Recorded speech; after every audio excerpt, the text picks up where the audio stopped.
কলিজার ভাই ও বোনেরা, আসসালামু আলাইকুম। এই যে দেখছেন আমাদের ভাইরাল তরমুজলা, যাকে নিয়ে পুরো ফেসবুক, ইউটিউব, টিকটক বিভিন্ন জায়গায় সে ভাইরাল। কিন্তু একবার কি মনে করেছেন ইন্ডিয়ান শিল্পী ভুবন বদ্যোপাধ্যায়ের কথা? একবার ভাবুন, সেও কিন্তু এক গানেই ভাইরাল ছিলেন। তবে এখন তার পরিস্থিতি একবার কি ভেবেছেন যে তার কি অবস্থা? তেমনি এই যে আমাদের ভাই তরমুজলা ভাইরাল, আগুন আগুন, মধু মধু, আসলে সেও একদিন ঝরে পড়ে যাবে। যেমন এখনই সে লসের পাল্লায় ভারী। যেমন যারা তরমুজ কিনবে, যারা খরিদ্দার, তারা তার কাছে যেতেই পারছে না। তার ভিতরে আমাদের মতো ছোট ছোট কন্টেন্ট ক্রিয়েটররা তাকে বিরক্ত করে ফেলছে। তাতে সেই ভুবন বাদ্যকারের মতো সেও একদিন ঝরে পড়ে যাবে। হয়তো সেই আগুন আর এই মধু থাকবে না। নেট দুনিয়ায় ক্ষণিকের জন্য অনেকেই ভাইরাল হয়, তবে সেই ভাইরালের কাজটা তারা বোঝে না এবং সেটা ধরে রাখতে পারে না। ধরে রাখতে পারে না বলেই তারা শুকনো পাতার মতো ঝরে যায়। এই আগুন হয়তো কিছুদিন পর আর থাকবে না, এই মধু আর কিছুদিন পরে থাকবে না। তবে আরেকজন আসবে, সে ভাইরাল হবে, কিছুদিন এইভাবেই চলবে। আমরা বিভিন্নভাবে বিভিন্ন জনের ভাইরাল ভিডিও দেখব, তবে কিছুদিন পর তাকে আর কেউ মনে রাখবে না। তাই বলছি যে যারা সফলভাবে নিজের পেজে ভাইরাল হবে তারাই ভাইরাল। এছাড়া বিভিন্নভাবে ছোটখাটো বিষয় নিয়ে ভাইরাল হওয়া আর না হওয়া সমান কথা।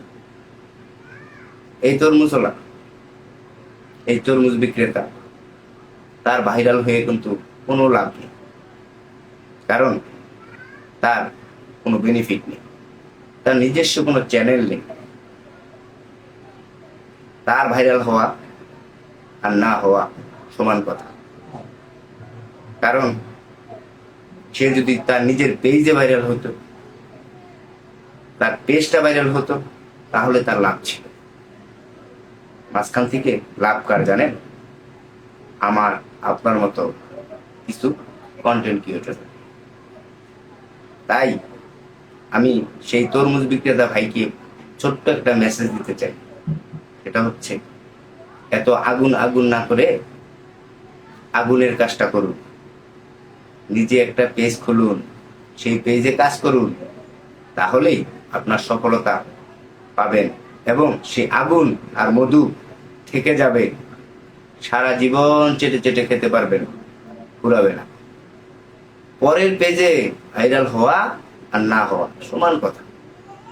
হয়তো আরো এরকম বহু ভাইরাল লোক এই আগুন মধুতে শেষ হয়ে গেছে, সেটা আমরা বুঝতে পারতেছি না। হয়তো এক এক সময় এক একজন ভাইরাল হচ্ছে, সেটার পিছিয়ে আমরা ঘুরছি। আসলে কিছুদিন চলে গেলে যখন তাদের এই ভাইরাল জিনিসটা নষ্ট হয়ে যায়, তাই তাদের ভিউ কমে যায়, তখন কেউ তাদের কথা মনে রাখে না। তারা রাস্তায় পড়ে থাকে, কখনোই রাস্তা থেকে কেউ উঠিয়ে একটা বসার চেয়ার দেয় না। তাই নিজের চেয়ারটা নিজেকেই সংরক্ষণ করে রাখতে হয়, সময়টা কাজে লাগাতে হয়, তাহলেই সে সাকসেস এবং তার জীবনটা সাকসেস। তাই বলছি, সময়টা সময়ে কাজে লাগান, তাহলেই সফলতা পাবেন। আর তা না হলে সেই আগুন আর মধুর তলে পড়া শেষ হয়ে যাবেন, তবে ভবিষ্যৎ অন্ধকার। এরকম বহু ভাইরাল লোক আমরা দেখেছি, বিভিন্নভাবে তারা শেষ হয়ে গেছে, তাদের আর নাম ডাক নাই, তারা ঠিকভাবে এখনো চলতেও পারে না। যদি আমার কথা ভালো লাগে তাহলে অবশ্যই লাইক কমেন্ট শেয়ার করবেন।